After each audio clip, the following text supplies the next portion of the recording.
Some viewers may find the following video disturbing. Viewer discretion is advised. In some way, something knocked us off the air, and we're on a backup system now. I am gasoline and matches. I turn everything to ashes. That's right. 51 Areas Talk Radio. Hosted by Dave Miller. Well, I said I was never going to do this. 7 years, almost 8 years going. What better reason to come out and do some video than to have this special guest that I have tonight? I'm honored to have him. He's a cool dude. I've been talking with him for a while. If you don't know who John is, then you obviously are really, really young, or you were living on a different planet in 1993. Gonna bring him up. What's up, brother? How are you? Hey, how you doing? I'm doing good, man. I'm doing good. How's life, dude? Living here in Las Vegas, Nice. No, Nice. Sarasota, sorry. No, it's all good right now. I don't want to reveal any of your location. That's all up to you, man, to tell people where you're at. Okay. But, dude, you've had an interesting life, man. So, Yeah. I mean, do you ever just wake up and just like, holy fuck, what, you know? Well, yeah, I woke up and I don't know, everything was surreal after that. It's like, wow, I was in like a dreamland, after the attack. I mean, Right. what happened afterwards, all the media and the attention and the public interest in the whole thing, that was just, like surreal. It was like it was a dream, matter of fact, when she attacked me, cut my penis off, I woke up and immediately I thought Freddy Krueger did it. Immediately, that's what I thought, because it was so horrific. I mean, who would do that to somebody? And I'm like, sitting up and like I was scared, scared to go back to sleep. So I'm applying pressure. Hopefully, I get to the hospital and survive. And I told my friend that was, sleeping in the living room to drive me to the hospital. And I told him, don't let me fall asleep. Right. And he was tired. He was sleeping. So before we get right in, I don't want to rush right into that. I'd like to do the story. There was like 2 court cases that I remember as a kid, well, I say kid, but, I was 23, 24 at the time. I remember the OJ Simpson trial, and I remember the John Bobbitt trial. Like, it just like completely just took over, separated, like OJ separated races. It was race against race. And with you and Lorena, it was like man versus woman. Men were like all pissed off, like, hey, that wasn't right. And women were like, well, he shouldn't have done this or he shouldn't have done that. It was like it was like Moses separated the seas, man. And you had men and women go, just everybody pissed off at each other over this. But before we just dive right into that, how did you meet her, man? And, let's talk about before this. Oy vey. Do I dare ask what that is, brother? Oh, that's a mushroom. And they picked the mushroom. Holy fuck. Yeah. Wow. Well, let's go back to some happier times here, man. And John, I just want to say this. If I laugh at anything that we talk about, I'm not laughing at you directly or anything, sir. I'm just, when I laugh, it's kind of like my holy shit button. You know what I mean? It's like that right there was pretty brutal, brother. That was pretty brutal. But I want to go back to some happier times, man. Like when you guys first got together, you guys, look at you in this photo, dude. You're so macking out right there in this photo. Look at how you're a great looking dude. You look at this, man. You're a happy couple here. That's before all the corruption set in. Just we had a lot of bad influences in our marriage. Right. And, we were good people, but then we were mixing with a lot of wealthy narcissists, I would say. Right. We were hanging out with and going out, well, mainly her boss and, her husband and their friends. And they were wealthy, and we were just starting out. We barely had anything, So we, we were struggling as a young couple, and, I got out of the military. I was trying to find work and doing whatever I could, but she started acting. Lorena started acting really bad. She started being abusive. She was mean to my family. She had blame shifted. She tried to make people believe that I was the abusive one physically, but she was the one that was abusive. And I'm like, wait, hang on. I was gaslit. I wasn't abusive. She was, you know. She blamed. She tried to make everybody believe that I was abusive towards her, but there was no proof that I ever abused her, And it's like, okay, well, she attacked me many times, and many men don't stand up for themselves and say, well, hang on, my wife abused me. I didn't touch her, Right. But then there's this big fight that goes on, and they provoke you to try to get you to do something to them so that you can get arrested, because they know the law's on their side, even in divorce court, Hey, Right. hey, gotta be quiet though. No, it's all good. It's all good. But yeah, that photo, bro, that was I'd like to see it again here in a little bit, but let's get to that before you show it again, because that my stomach hurts right now, brother. I'm not gonna lie. That was pretty rough. That was a sneak peek. Yeah, yeah.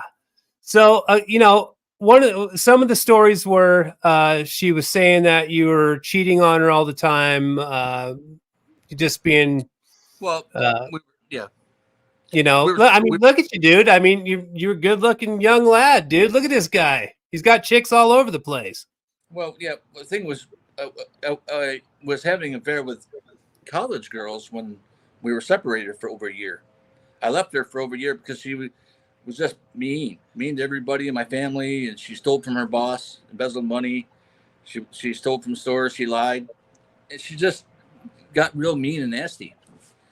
And that's like I didn't want to be part of that. It's, well, I'm married to a woman. It's just, she didn't start out that way.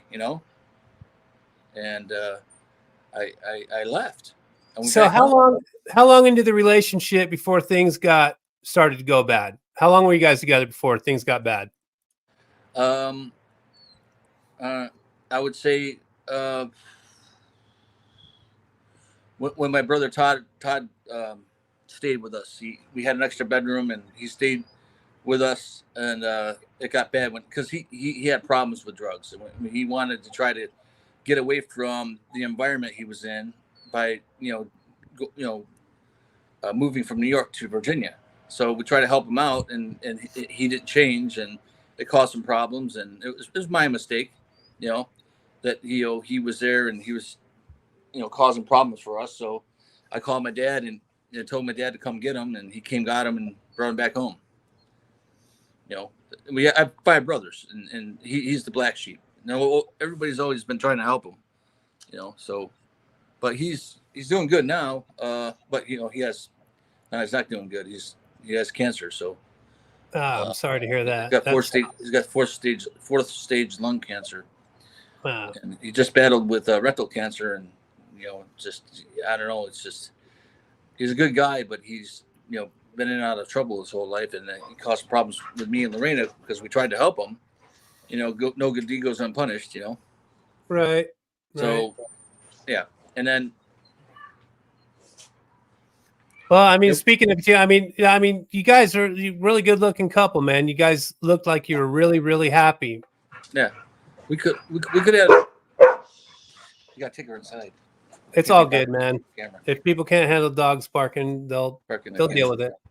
Yeah. So, we would have had a good life if we would have had the help of our family. Her family was in South America and Venezuela, and my family was in New York, and we were by ourselves in Virginia without any family support to help us, with our, problems, you Right. know. And it could have been a successful marriage, family and all that, but it fell apart because we didn't have a support system, you know. How long were you guys actually married before the attack happened? Oh, we dated like 9 months, and then I think, she was on a student visa. She was working for her boss as a nanny before she became a nail technician, Right. doing nails. Uh, so she was real cute, and she was starting out. She was just learning how to speak English and going to school, and on a student visa. But we were dating for like 9 months, and she got really good at English, and then she hang on a minute. Oh, she had her mother come here, and then we were at this restaurant, Friendly's restaurant, Friendly's. Right. So it's a chain restaurant. So her mother kind of suggested that we should get married because her visa was expiring, and if she went back to her country, she wouldn't be able to come back. So um, uh, I kind of thought about it and asked my parents about it, and my parents advised against it, but I ended up marrying her anyways because I want to see her going back because we were doing really well in our relationship in the beginning, but I didn't want her to go back to her country and not be able to come back because she was saying that her father had problems getting a visa from Venezuela. Right. So and so we got married June 18th. That's an important date. June 18th. So Okay. we'll talk about that later. Okay, so you guys are married. You got your brother staying with you. Okay, get married, you get your place, and then your brother moves in with you, and then problems really start happening fast. Right. Yeah. And then he left. So he was stealing money. And he was doing drugs. So we had to have him send him home. Then and then I guess we her boss. Geez, dog's barking. It's all good, bud. Don't even sweat it. I got 3 of them. I'm losing chain of thought here. So her boss had a lot to do with our relationship because we hung out with her boss. She was very wealthy. She owned a lot of beauty salons. She had a lot of money, power, influence, and that's she played a big role in the case, but a covert role. She was Right. hidden behind the scenes, so no one actually knew what she did. Because we already had a relationship with her husband, and her kids, and we would hang out with them all the time in dinners, movies, boating on the weekends at the Potomac River. She bought a brand new cabin cruiser. She was wealthy, had a lot of money, and we were young. We didn't have no money, so and she was working as a nanny and as a nail salon. I was a Marine. We didn't have and we bit off more than we could chew. And she helped us get a house and 2 new cars, and we got too much too fast, and that got difficult, that situation. And then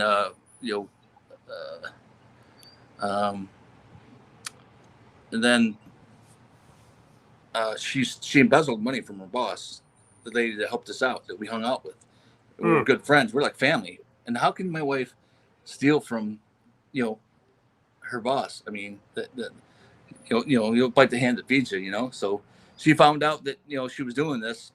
She would go into the office and look at the appointment book and say, something's wrong here. There's a bunch of race marks, and the customer would call and say, yeah, I was there last week, and yeah, you were, okay. And they would do the appointment in pencil and erase the appointment if the customer at that time paid in cash. Okay. Pocket the money. But somebody taught my wife how to do this, Lorena, and she was doing it, and she was collecting extra money, and seeing that we were so close to her boss, she had Lorena in her office. She called me and said, I need you to come to my office at, the main nail salon that she owned. So I went in her office and she was mad. She was grabbing Lorena's hair, pulling her, smacking her. Wow. It's like, well, yeah. It's like, well, every time she looked at the book, every time she looked at the book at a erased appointment, it made her mad because not only she was doing it, other of her employees were doing it. So she probably lost a lot of money. Right. It's like, how can she? So did any of this? Somebody was so good to us. Did any of this wait a minute? How can Lorena betrays somebody that was so good to her and me? I mean, she was really good to us. She was, and her husband. So I got mad, and left her over a year. I just, I couldn't take the abuse, the lying, the stealing, the embezzling, what she did. It just was crazy. So I just packed and left. I didn't sign up. So what was the dollar amount that she extorted from her boss? Do you know what the final amount was? How much money it was? Like a little over $7,000. Wow. Wow. Okay. And that was in like 1990, 91. So what happened? Did you have to pay that back? Did she press charges? Well, I she made her pay it back, instead of her calling the cops and doing it legally, and apparently, that's what happened the second time when she attacked me. She went to her boss's house, and right after the attack, she went to her boss's house, and she was there probably about 5 to 6 hours before she went in went in for questioning. So I think it was okay. Well, they were working on a false script because this thing's been a false script since. So her boss basically said, "Well, this is what you need to say. Got to rehearse it, and then they go down to the police station, and then I got the police report. You can read it.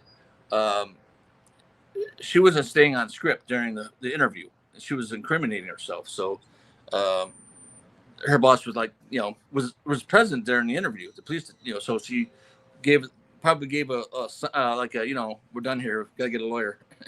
So it only lasted like 10 to 15 minutes, and they were done. And they ended the interview, and they got a lawyer. So then their whole strategy was try to get me for rape. So they charged me for marital sexual abuse. I had to go to court, and then I was acquitted in a very short amount of time by 9 women and 3 men. And then they say, okay, now what do we do? He's John's innocent of false charges. And then they had to go to court, and she had to orchestrate this whole thing of her going to court and getting her off. So she was more going toward the insanity defense. So okay, she hired a good insanity defense attorney. Speaking of insanity, yeah, this photo you sent me, dude. Yeah, wow. Yeah, I guess that's pretty much. All right, I want to talk about the night. Blair Howard. I want to talk about the night of the attack. Okay, and right. You might not like my questions, and it's no disrespect or anything. You were asleep when this happened, correct? Right. Okay. What happened before you went to bed, John? What would make her get to that point to where she would come at you while you were asleep? Yeah, well, I fell asleep right away, and she was asking me, trying to have a conversation with me while I'm sleeping, and she wanted to know where I was. So I responded. Didn't want to have a conversation, so I just wanted to give her one word answer. So I said, Holiday Inn. I told her the Holiday Inn, which was the wrong thing to say. Because she was already upset because I was leaving. I was, wanted a divorce. So I was leaving. So she thought I was having an affair with some Asian girl that hit me on my bicycle like 3 days prior. That came to the house and gave me a new bike. That Monday. So Tuesday night we're out, and I said, all I told her was the Holiday Inn. She thought it was there the whole night.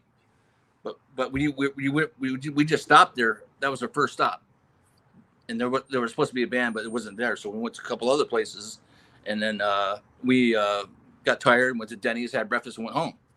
Now that the whole thing was they were trying to say we were drunk. Just because we went out doesn't mean we were drunk. We barely had anything to drink, and we went to Denny's. They don't serve alcohol at Denny's.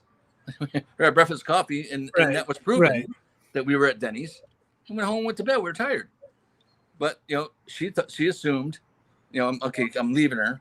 She didn't want a divorce. She wanted to get her citizenship, have a family, kids, be a mother, and but she was giving me the silent treatment for like 2 months. She wouldn't talk to me because I was working 2 jobs already, and I got another job working in a nightclub across the street. The sign just went up, and I kind of like rode by there on my bicycle and saw the sign and went in there. And I just got out of the Marine Corps, so they needed a bouncer, so they hired me. Right. And then I was going in for meetings every couple weeks before they opened. And Lorena was upset; she didn't want me to work there, and that's where the silent treatment came in.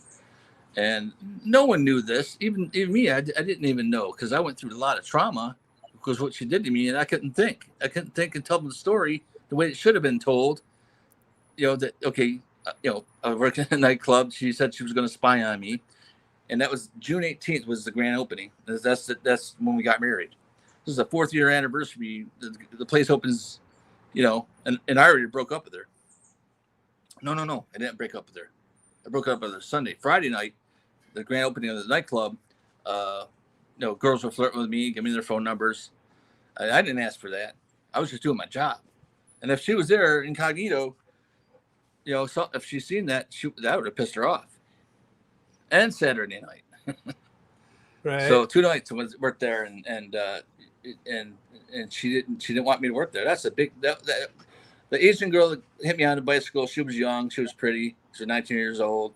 The girls that were flirting me at the nightclub, they were pretty ladies, and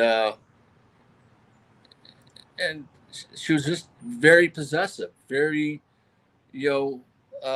Latin girls, man. Girls, dude. Latin girls, I was just trying to get us out of a 1-bedroom apartment, I was working 3 jobs now. So I thought she'd be happy, but she didn't want me her married husband in that environment.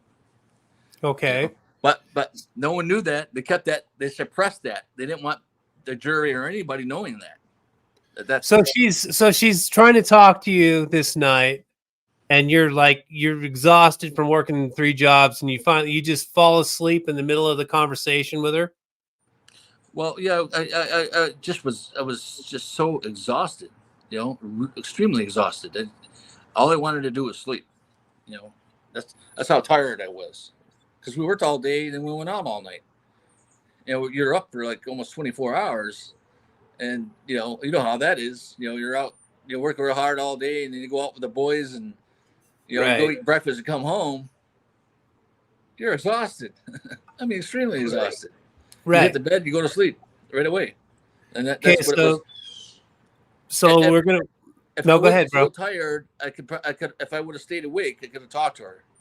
But the thing was that the trigger was the Holiday Inn. She assumed I was having an affair, and I was leaving her.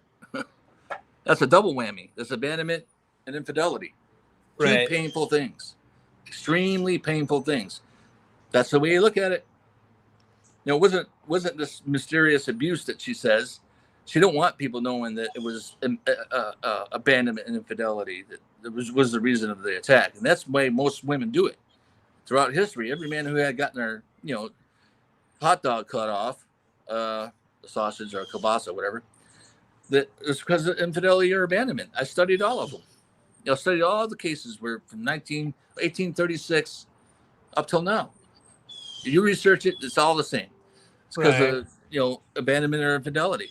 And women have this dream of having this beautiful family and this good life with this great guy, and if it doesn't turn out that way, they get mad.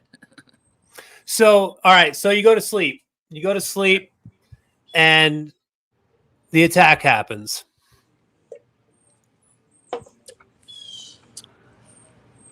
you wake up and you're covered in blood.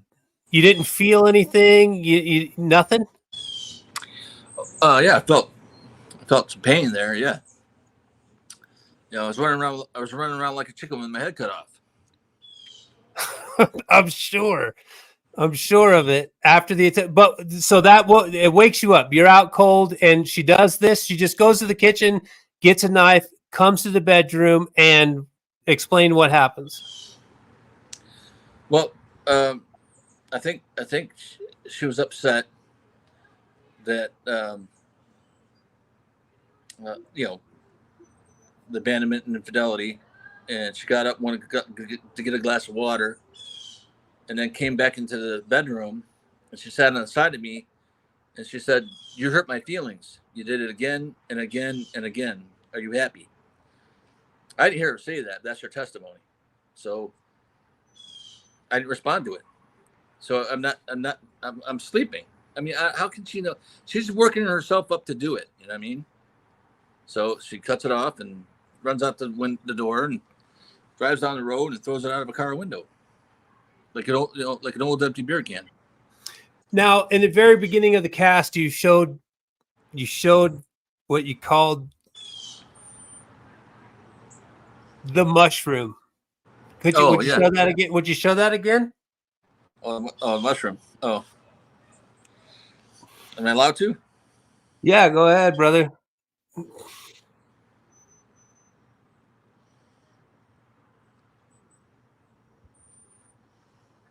This is yeah. God damn.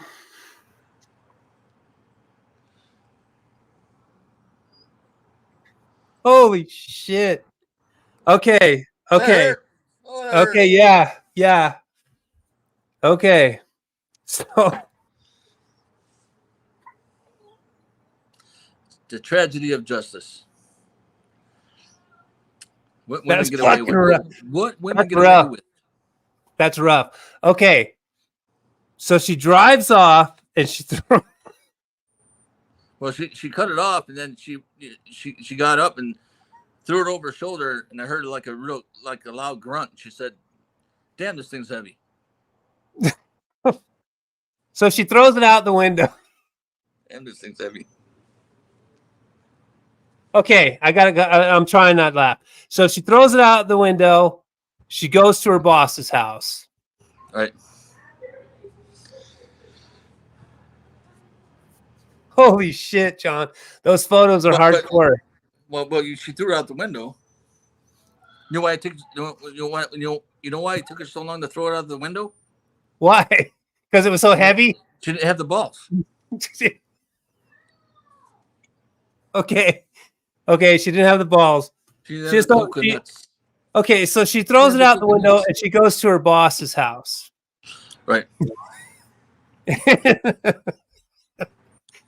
I love this interview. I do. I truly do. I'm just trying to make it past the photo. It's really rough. I think men that look at that photo will understand, but no help, no theory, like a woman scorned. So she goes to her boss's house.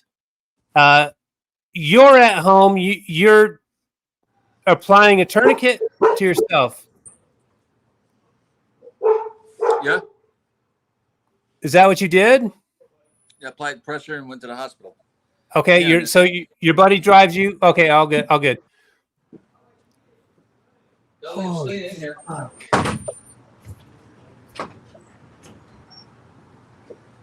I think I need to gather myself after that photo. Hey, John. Hey, John, are you cool if we take just like 2 minutes, just real quick, just like a 2-minute break? I'll go get a drink and be right back. Yeah. All right, cool. We'll take 2. We're going to come back. We're going to talk about where we're leading off right now to where you go to the hospital. We'll be back in 2 minutes, guys. Just give us.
All right. I'm back. I'm gathered. Had to bring myself back together there, John. Yeah. Okay, Look, so how we looking? dude, you know, I love that you can have a sense of humor about it. But yeah, I had to pull myself together. That's some rough stuff. You look great, man. You look great. But okay, so the attack happens and you're on your way to the hospital. Let's get there. We'll tell the story. Well,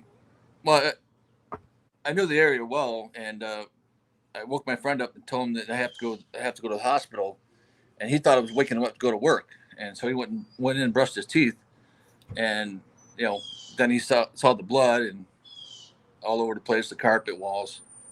So it's like, oh my god, and then he was a mechanical engineer, and he had his 1966 Mustang. Right? It was totally reconditioned, and it was really nice. It had like 400 horsepower in it. And you're So, bleeding out. You're bleeding out in this car. Yeah, I'm wearing my sweatpants, and so he gets me to the hospital within 10 minutes, and they get me in there, and they're putting towels on top of me, more and more towels, like big mounded towels, because it kept bleeding. The doctor comes in, puts a tourniquet on to stop the blood, and then the doctor says, well, if they can't find the little fireman, they're gonna have to sew me up in that sit down to pee.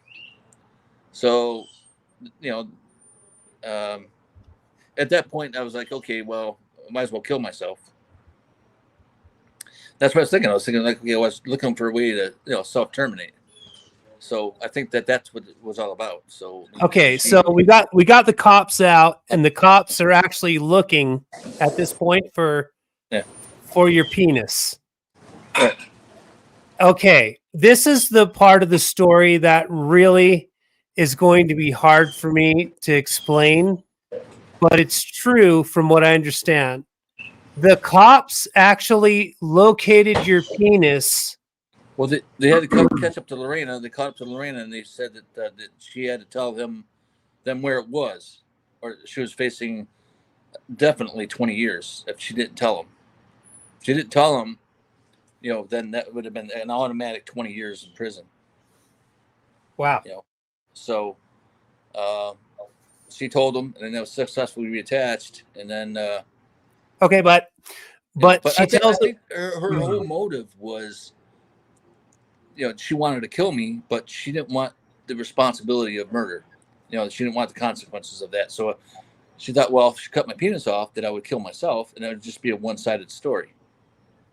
Okay, but once the cops located your penis, they brought your penis to the hospital in a 7-Eleven hot dog box? Oh, yeah. But they had a hard time finding it. Yeah, at first. What?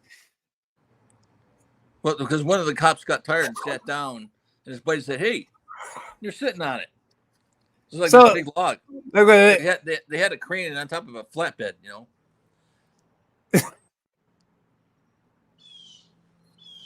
I'm sorry, man. Yeah, I'm sorry. I'm not laughing at it. It's just that you're making it funny. I'm trying to figure out how did a 7-Eleven hot dog box come in to be in the casket for your penis on the way to the hospital? Well, cops they eat more than donuts. They like hot dogs too. That's right there. Okay. 7-Eleven. Okay, so they get I got this box here. That'll work. Your penis gets to the hospital, and so they tell you. Did they tell you that they found it? Yeah, the doctor said that he found it, and he was happy. He was more, excited than I was. It's like, wow. It's like, it must be like a dream for a reconstructive surgeon and a urologist. So okay. I was like, it was like, the happiest day of my life. You know, they Right, found right, it, and right. then they saying, okay, we can reattach it, hopefully. You know, and then they prepped me for surgery. Prepped me for surgery. It was like a 10 and a half hour surgery. About a yeah. Allison 10 says, and a "Oh half my hour God." surgery. Hour Allison for every says, inch. Allison says those pictures are so hard to look at. I'm so sorry that happened to you. Who looked at him? The photos that you just showed, Allison Perlman said that they were really hard to look at, and she was sorry that that happened to you. Yeah, she wanted to stay married, So, but okay, she did it.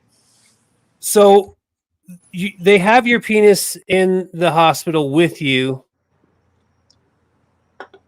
What, where do you, when do you find out that there's a possibility that they can reattach it?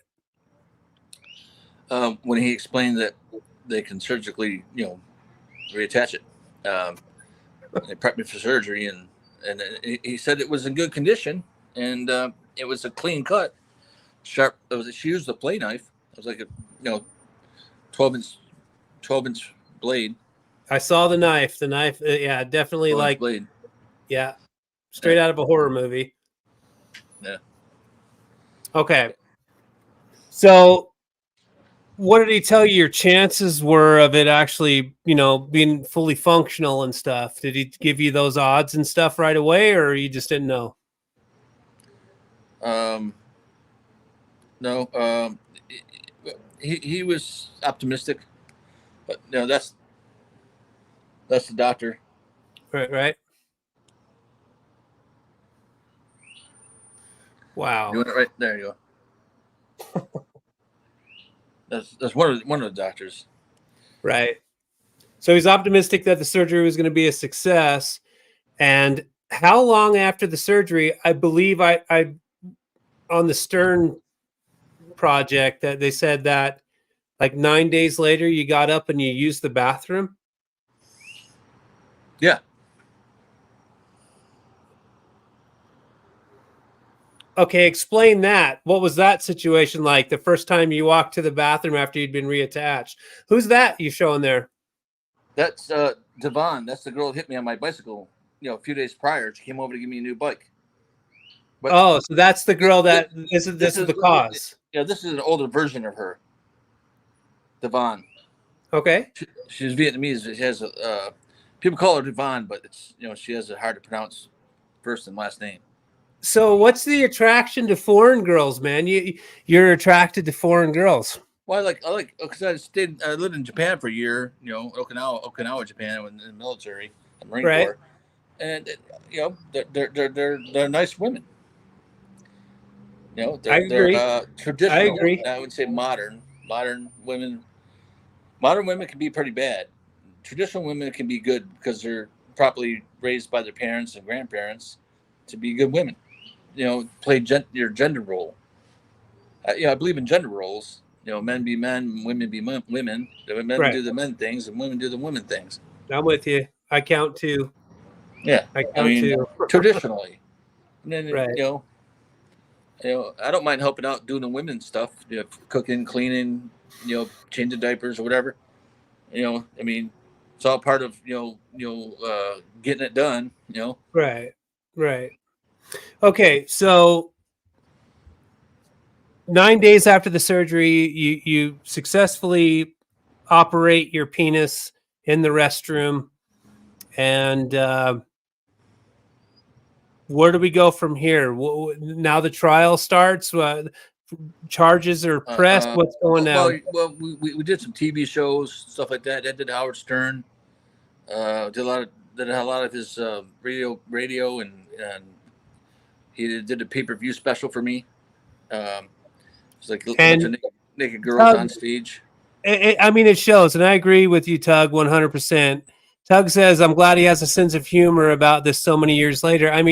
It is great, and it's almost kind of shocking to hear you making jokes about it. What are we looking at there, dude?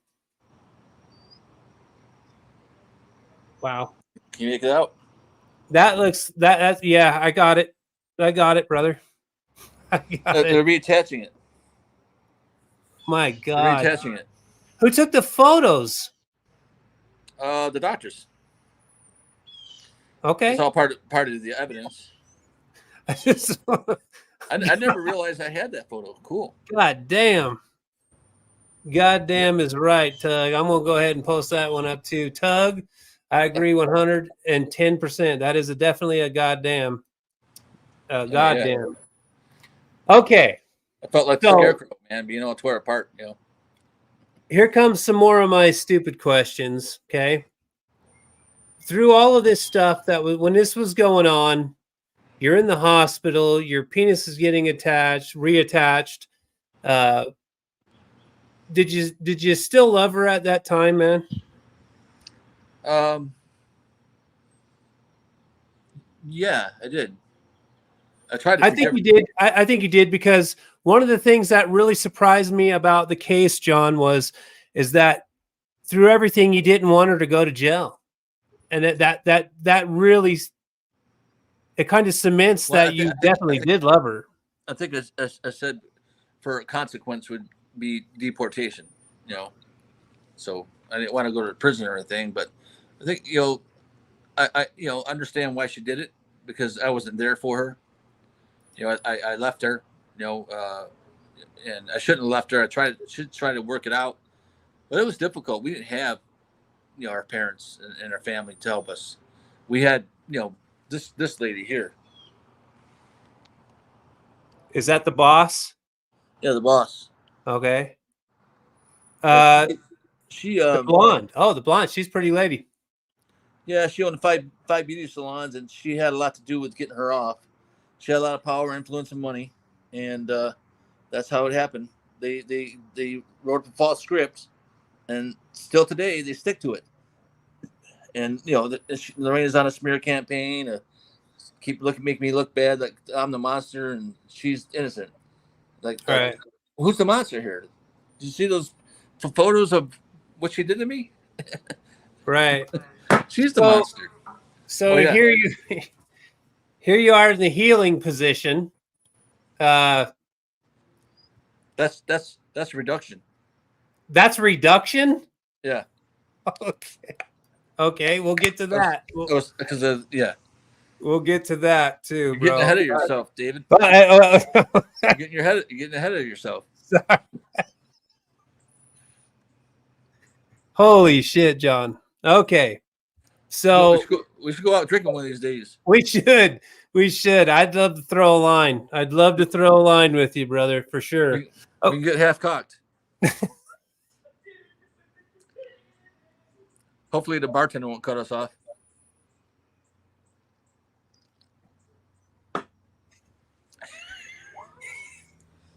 Cheers, brother. I wasn't expecting any of that. Okay, so I gotta pull myself back in here. So, God, you're making me forget my questions, man. All right, so you're at the point to where you're attached. You're coming out. Now the legalities are taking place. Explain that circus. That was just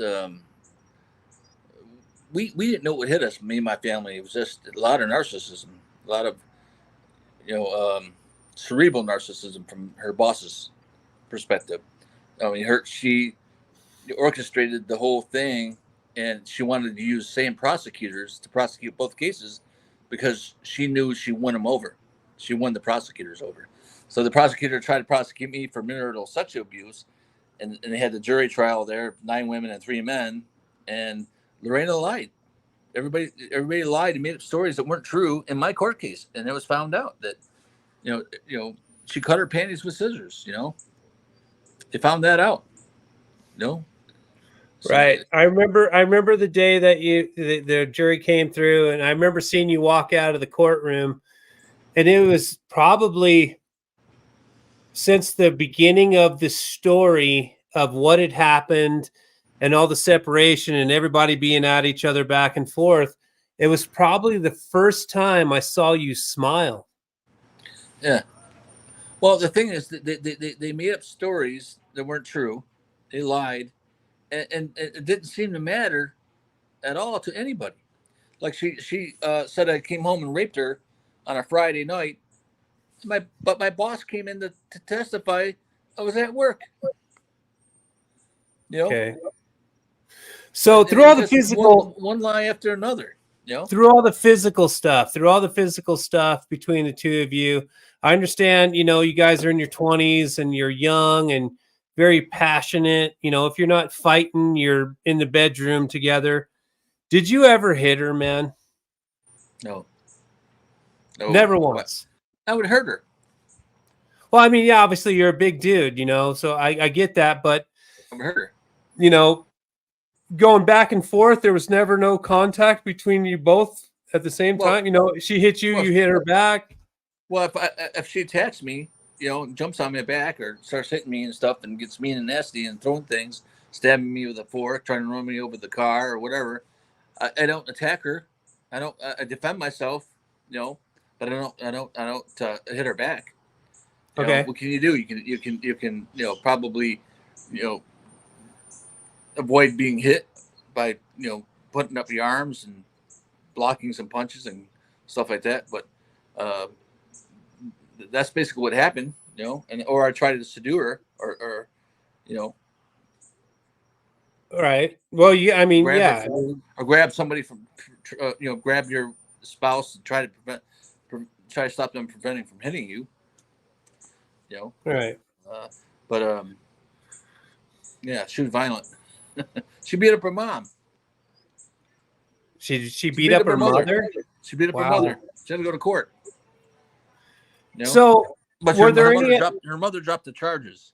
were there any uh were there any police reports to any other incidents, like, cops came to your house and she was bruised? Or, I mean, you're in the military at the time, man, so, and a Marine on top of that, so I imagine that your CO and all that stuff would have probably not made your life very good if this Well, was to be well, revealed. So no we, reports of we, anything? we would have fights and arguments, and hang on a minute. Whoa, got a leg cramp. It's all good. We have fights and arguments and go to her boss's house. Sorry about that. No, you're good, man. You want to take a break? Or you're good. No, that's all right. All right. We go to her boss's house and I don't know, talk about our marital problems, and then she would suggest that I get some counseling for me and her. So I went to my base commander, and he said, "Well, you go to family services and make an appointment." So I went and did that, and they used that against me in court. Wow. To make it look like it was domestic violence or something. Right. No police reports? Not really. So, okay. Cops were You were- called and they left. The cops were You called were and they left. were you ever arrested? I filed a police report on her. I think she filed a police report on me, but she started the whole thing, and she attacked me, and she got hurt, and not because I hit her, because she was attacking me. Okay. A small girl like that's getting wild and crazy and hitting you. Is she gonna get hurt? Probably. Right. You can't just attack somebody without getting hurt. Right. You don't have to. You don't have to hit them or anything. They can injure themselves, and that's what happens a lot of times. Girls would actually injure themselves to get you in trouble, and say you did it. It happens a lot. I mean, Girls use dude, the law to their advantage. she's a pretty girl. Them Latina girls are crazy though, man. Yeah. No offense to anybody, but they'll cut you. Literally, though, you know what I mean? But so you get to this point to where you made your decision that you were going to leave. You're already out of the relationship, so you weren't really trying to fight to stay together when all this stuff happened. So you were already done. I realize now. Back then, that I didn't realize was that I was at Camp Lejeune and I drank chemicals, and I think that Right. affected me neurologically. So it causes neurobehavioral effects. So I wasn't behaving or acting the way it should have been behaving or acting, which probably drove her crazy. Right. So, And we're going to get to that Camp Lejeune stuff Lejeune here. chemicals, yeah. We're on our way to that.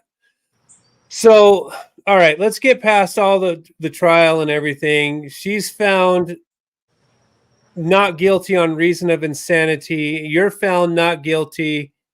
So the judge basically just kind of said, you go your way, she goes her way. Yeah. All right.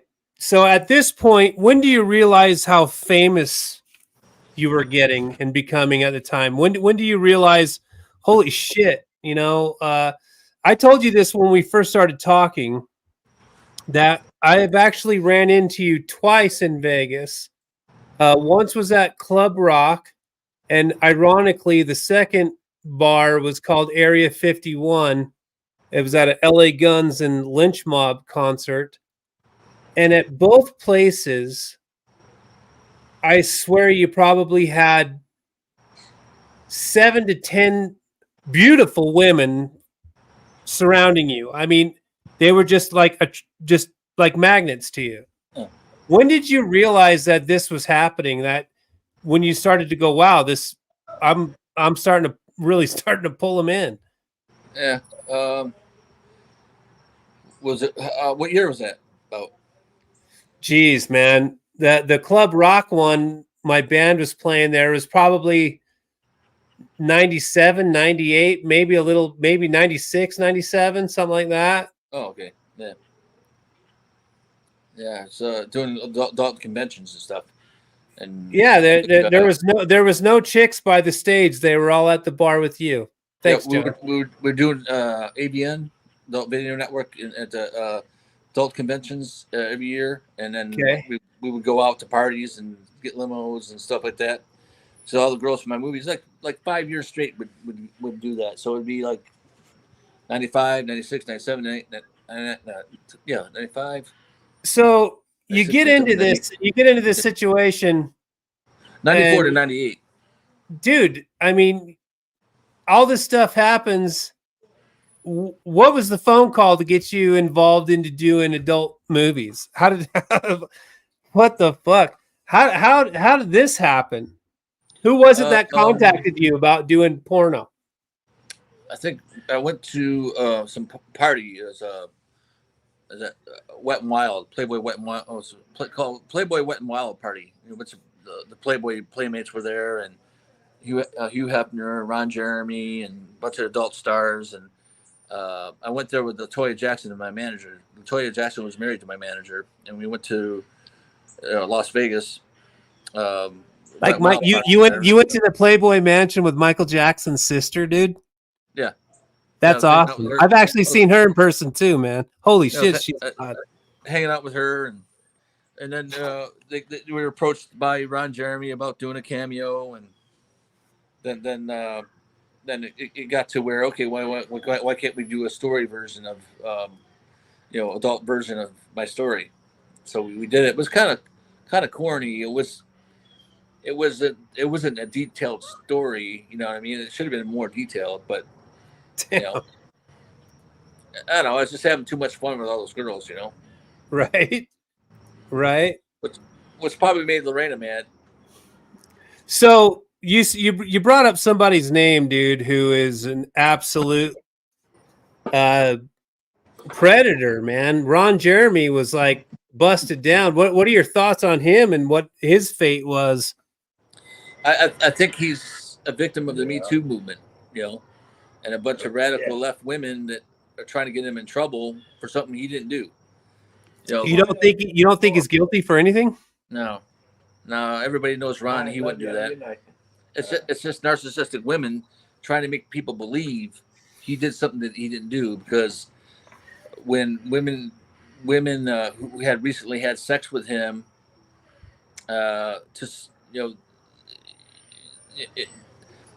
they regret it afterwards, because their friends would be like, "What? You had sex with Ron Jeremy? Oh my God, gross! That's disgusting." So the women are like, okay, to save face and their reputation, they said, "No, he forced me," because it's always been consensual with every woman he's ever been with, until he got disgusting and fat, and he's got a condition.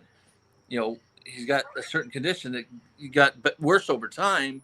I would say And so. last time I seen him was at a ABN award convention, but he looked like he just crawled out of a dumpster. Though he was in bad shape. He wasn't taking care of himself. And women who actually had sex with him consensually would recant, basically, and say, no, he forced me. I didn't have consensual sex with him. They didn't want to admit it. That they have consensual sex with Ron Jeremy. So I believe that, narcissism's very powerful. Women can manipulate people. They're master manipulators. And, the Me Too movement and all these radical left women that were with him consensually basically said, he forced me. So that's what you got. You got the narcissistic women trying to convince everybody that he raped him when he didn't. That's what you got. So Wow. get a psychiatrist involved in investigating this case, and that's what they'll prove. That is probably. I'm shocked to hear your answer on that. To be honest with you, I really thought it can happen to anybody. It happens to a lot of sports athletes and stuff. Okay. Celebrities. So you think because? Yeah. Well, I mean, yeah. But you think because it was Ron Jeremy and he was famous and had I don't know, was he really rich or not? Well, women do it to get fame and fortune and want money out of it too. Lawsuit. Certain people are targets. Celebrities and sports stars and all that. Who knows? Mike Tyson. What he did with that one girl. I don't think she was raped. Why was she doing there at 1 o'clock in the morning? He was sleeping and she had an opportunity to leave. She didn't leave.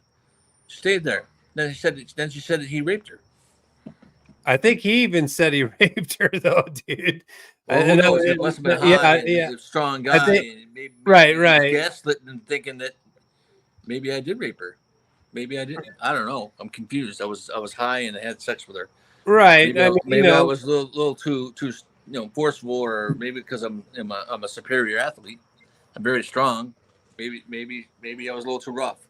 Okay. But maybe he was gaslighting and I don't think she was. What was the evidence that she was actually raped? I think it was just testimony. I don't know if there was actually any evidence on that trial, but I do believe. And again, you're bringing a snack to a gladiator. You know what I mean? Yeah. I agree to certain parts of the statement of why would a woman go to 1 o'clock in the morning. 1 o'clock in the morning. You're sleeping, you jump in the bed with him. I understand that there's right and wrong. Yeah. What's that? Yeah, you're in the bathroom and it's 1 o'clock in the morning. He's sleeping in the bed, and you jump in the bed with him. He gets in trouble. Better become friends with her family. Let them well, go with them. I mean, but the no matter what, bro, no matter what, when a woman says stop, you got to stop, man. Yeah. You got to stop, and Mike Tyson at the time was such a gladiator and a hardcore athlete that he ruled the world. That he did, and he just took what he wanted. And man, I hate this subject. I really do. I hate the subject, but I like Mike Tyson. I was a big fan of him at the time, and then I wasn't really, what I mean. It was very devastating to me that he was actually, Sometimes we need people to do some serious Sherlock Holmes investigating to find out what the truth really is. I agree. No one does it. No one does their due diligence. I agree. And, lie detectors don't hold up in court either. And I don't, like I say, I don't know that case very well, man. It was just once I heard that he was guilty, I was kind of done with Mike Tyson. I mean, I was like, oh man, that's just, we've all, as men, we go out and we're like, yeah, man, the minute a girl says no, bro, I'm You're like, not a rapist. Dude, look at my face. Look at my face. Before? I get told no. Dude, my face is a no face. It's like I can walk up to a woman and say, hey, can I buy you? And her answer is no. I can't even buy a drink. I'm so ugly. You know what I mean? Yeah, because you go to a hotel with her and you got a lot of money. She knows you're wealthy, True. So The money thing always plays in. It always plays in. And you're right, 100%. you have sex with her. So, You have and you're sex with her, and then you come inside of her, and you go to sleep. She goes in the bathroom, and she hurts herself down there, and beats herself up. Then she's running down the hallway, in her nightgown, calling the cops. And you're in bed sleeping, and they come and handcuff you. what kind of women do you know, bro? Well, I'm just saying. I mean, I'm just saying. There's women out Right, there that right. do Yeah, this. it's easy to it's Will easy do to that. set up a man. It's easy to set up, and the court system is very friendly to men on the norm. But again, did we go into the Twilight Zone? That's right. Yeah, well, I mean, Okay. I've seen a camera where a woman beat herself up in an elevator to try to get her husband in trouble. Just punching herself in the face Hey. in the elevator on camera. So let's go back to Lorena for a second, bro. When was the last time you spoke to her? What was the last conversation you had with her? Have you said anything? Have you spoken to her since this happened? The last time I talked with her was hang on a minute. What was that interview you guys did? Hang on a minute.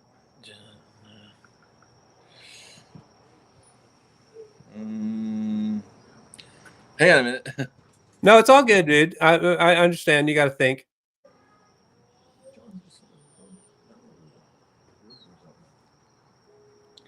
It was the Insider. It was this interview right here. Oh, you guys were on there together. I didn't see that one. So it's basically like a he said, she said kind of a situation. Well, we were talking, and the lady there was trying to get us to talk. I didn't want to talk to her. I mean, But anyways, she said, asking her, Lorena, what you told me. And I said, you almost killed me. And she said she couldn't remember doing it. And then I looked at her and said, don't worry. It was just a scratch. So she got really mad. She got this really mean face because she wanted me to hurt as much as she was hurting. Hurting. Deep-seated emotional pain of rejection and abandonment. Wow. Wow. Infidelity too. So your last conversation, rejection and abandonment. Infidelity, rejection, and abandonment. And neglect. I call it painful rain. Rejection, abandonment, infidelity, and neglect. Your last conversation with Lorena was on a television show. Painful rain. Yeah, Purple Rain, huh? Yeah, on TV it was our last conversation. Oh, that's crazy. Yeah. Okay, so as we started to talk in the beginning, you started to talk about Camp Lejeune, where you were stationed, which a lot of people may not be familiar with the fact that Camp Lejeune, there was toxic chemicals stored underground there. The whole water filtration system was completely contaminated. Swimming pools, the drinking water, everything. And do you honestly think that may have taken part in why you weren't acting right when you were younger? Yeah, that had a lot to do with everything that happened in my life because I had caused neurological problems. It's called neurobehavioral effects from the chemicals. It's going to affect your body. It's going to affect your brain. And I was consuming large amounts of, toxic chemicals on the base. I can't believe I'm still alive, but it caused a lot of problems because I couldn't focus and concentrate on my job, my relationships, and probably had problems with my marriage, because of the chemicals. So okay, because immediately after being exposed, I had a lot of difficulty. My brain was like in a fog most of the time. And it was hard. And I didn't know until like later on in like 2018 that, oh, no wonder I was at Camp Lejeune. Oh, didn't know that all my problems were a result of these chemicals. And you're a part of an active lawsuit right now against the government because of the chemicals that were put into stored underground. What is it basically, right? Yeah. Well, there's dead animals that were buried there. There was a dry cleaning company that dumped degreasers in the water supply. Millions of gallons of fuel were leaked into the drinking water. So many different chemicals that they were just dumping there, and getting into the water supply. For example, from 1953 to 1987, like all the women that were stationed there, their babies died. Or were born deformed. So, it was a tragedy. They even have a graveyard site there called Baby Heaven, with all these little tombstones, the babies that died through all those years. So, So where you're at how right bad it was. now? So where you're at right now in life, you've been having some health issues. You want to explain any of that stuff? So Yeah, I was in and out of the hospital with treatments and surgeries for the past 10 years, going through a lot of pain and suffering. Spent most of the time in the hospital or at home on, in bed, home health care, and in and out of rehab centers, recuperating from multiple amputations. Seven amputations on my feet. So, and then vascular surgery. So, it was a lot. I had to go through a lot of, it was a battle. Just I couldn't do anything. It was. I had money in the bank, and I lived on for those years. But I couldn't work. right. I couldn't Right. work, and then I ran out of money, and I moved in with family, and helping me get back on my feet. So you've lost part of your feet or both feet? Both, half of both feet. Yeah, I have no toes. Okay. And this is direct result from Camp Lejeune. Right. Yeah. Wow. Wow. Yeah. Yeah. So we got 3 law firms working on compensation, the disability, and personal injury.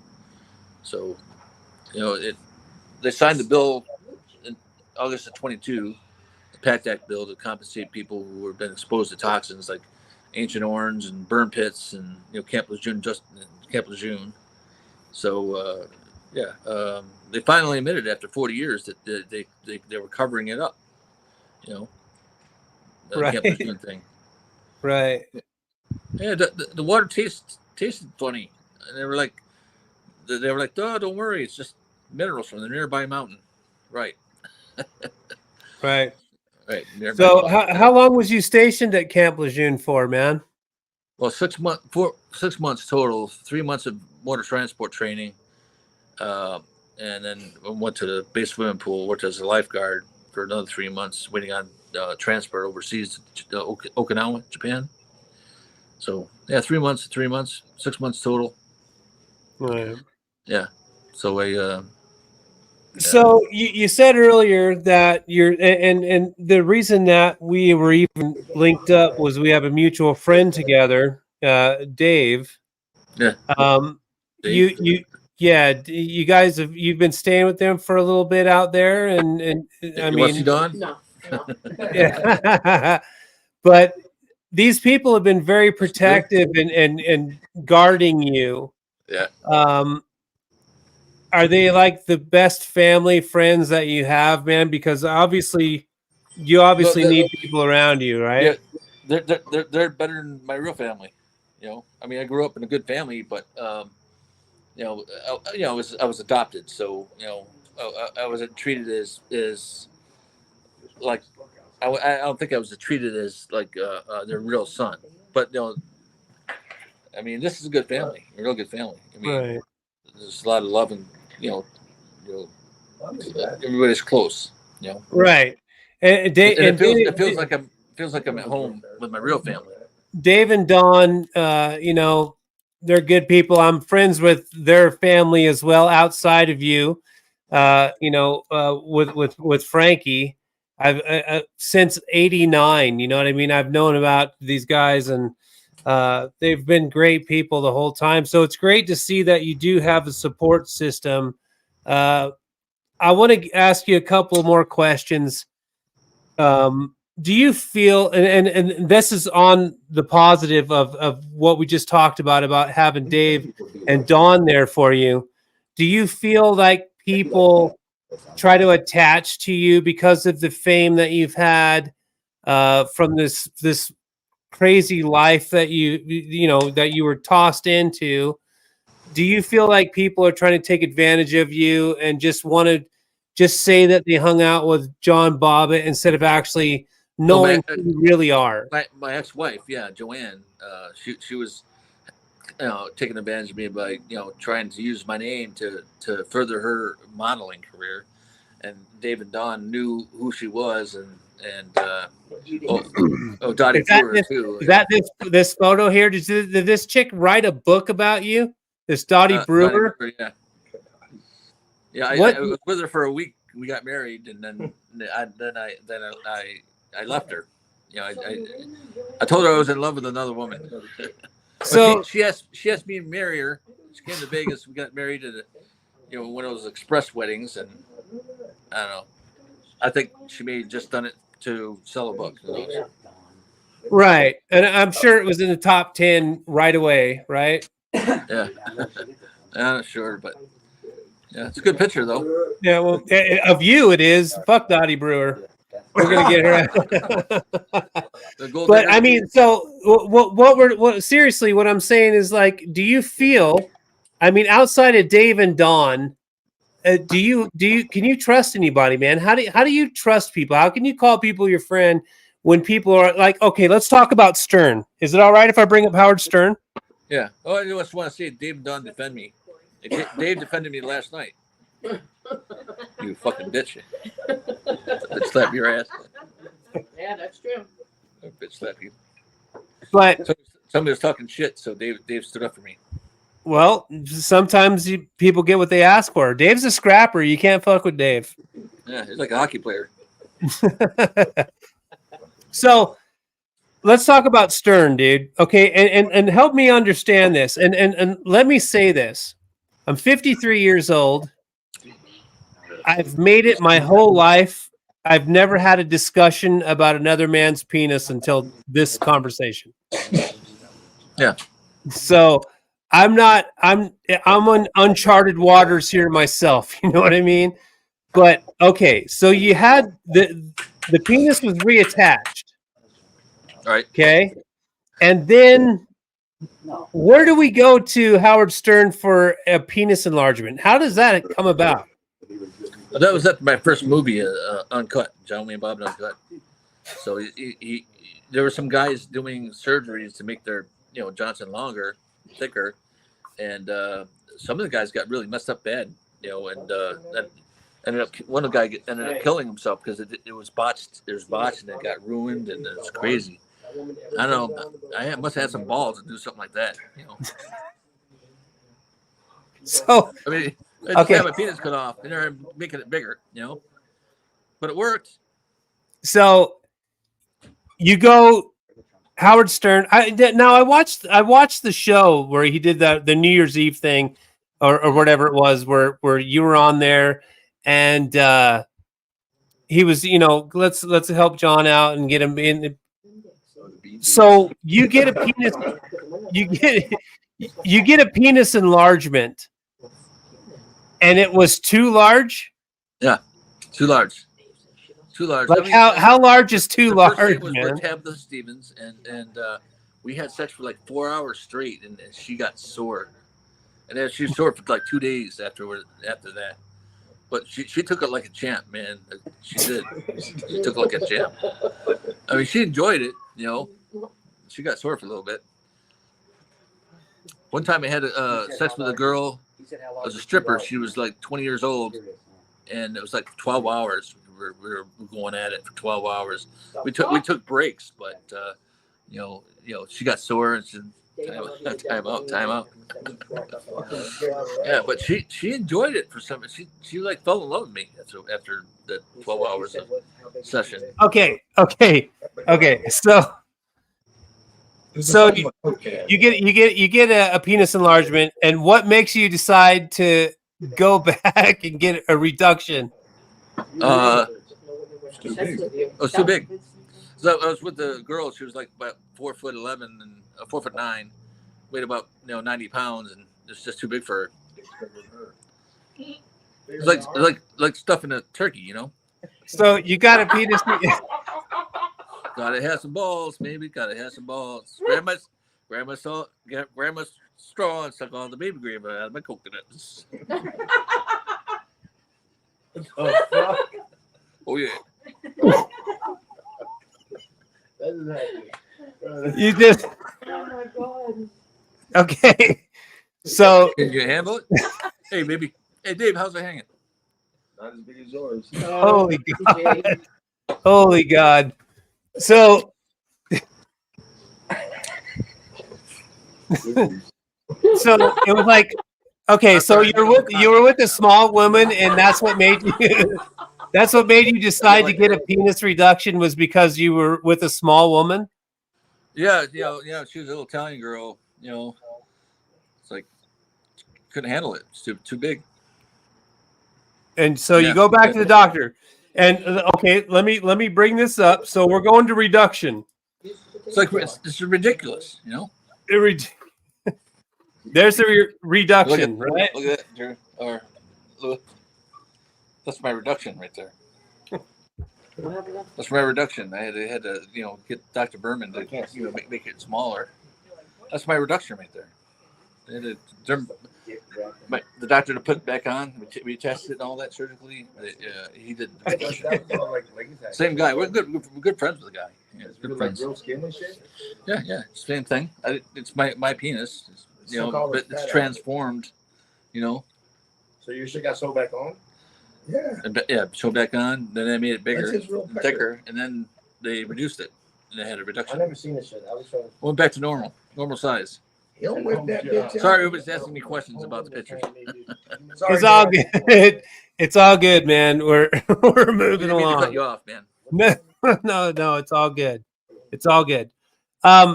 Okay, here we are today, right now. Do you feel like you've been treated fairly in the press? Oh no. It's all geared up to women because it's a woman's world, It's a woman's world. The beauty products, the modeling, they're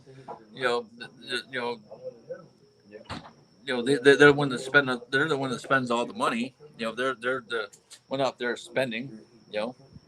Men make the money, they bring it home, the woman goes out and spends it. So I think that it plays into everything, really.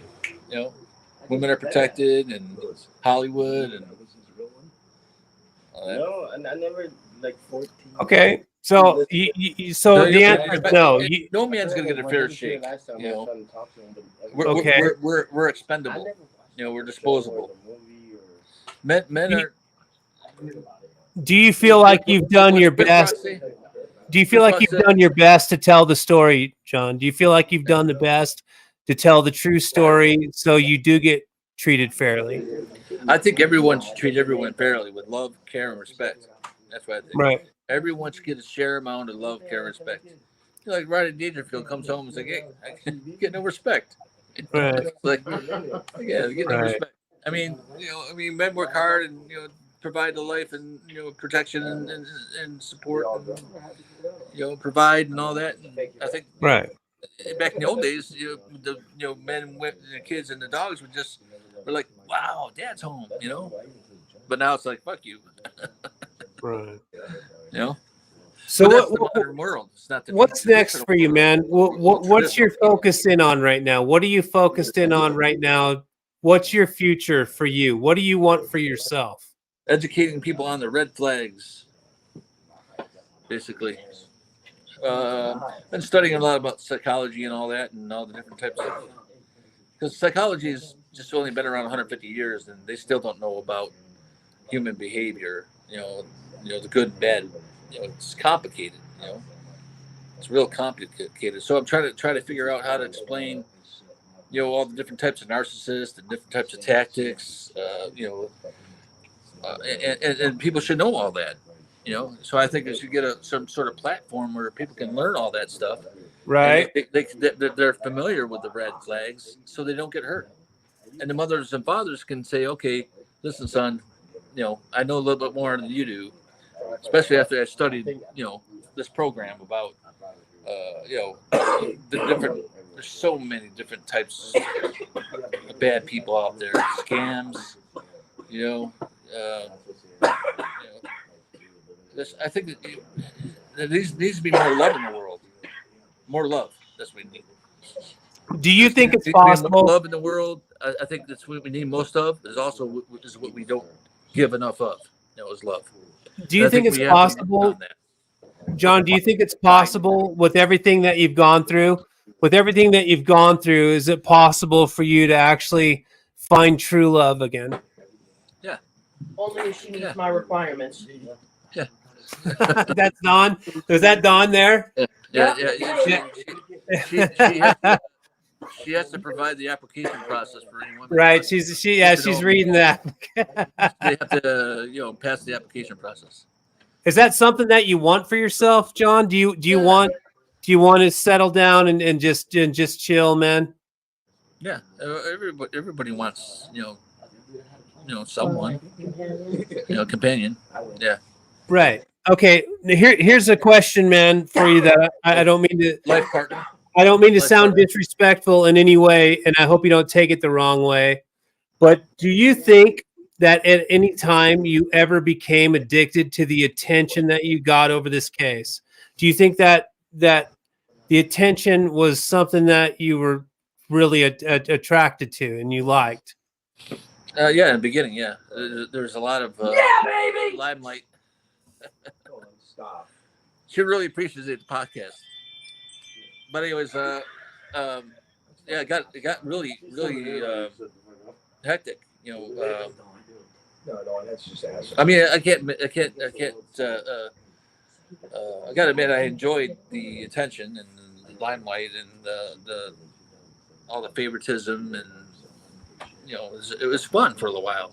Right. Playboy Right. Man, Team John. hanging out with Larry Flint, going to Larry Flint's hustler parties, and and going to the Playboy Mansion, and hanging out with all these beautiful girls and adult films, and it was fun. I mean, it got a lot of attention, sold a lot of movies, and Right. but it died out. It got old, and at some point I said, no, this isn't me.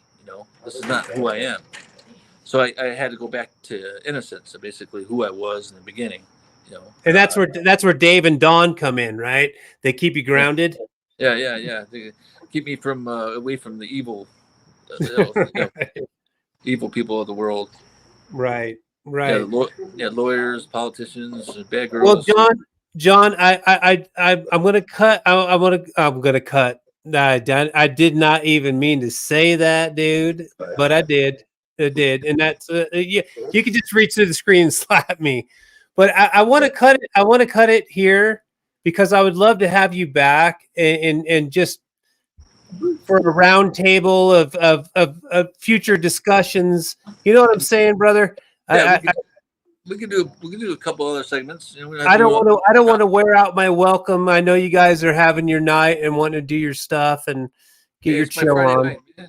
Yes, it is. So I do want to truly thank you, Dave and Don, for spending this time with us. And dude, your personality is great, John. I mean, it's great that you have a personality and a sense of humor through all of this, because most people would just be stone cold, but you have a great personality. You're funny as fuck. I've enjoyed talking with you, man. And I hope to have you back soon to talk about more stuff. Yeah.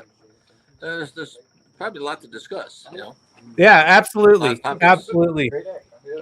I'm still kind of hung up on the mushroom photos, bro. I'm not going to lie. Yeah. That sounds like a good idea. It was tough. But yeah, man, I'm going to let you go, brother. I appreciate you tonight, and we'll get you back on. We'll have a round table about something. Get Dave on here too, and Don can just smack everybody. Oh, yeah, I will. Right on. Right on, guys. We'll talk at you again soon. Have a nice night. Go You too. Peace out. Peace out. Holy fuck.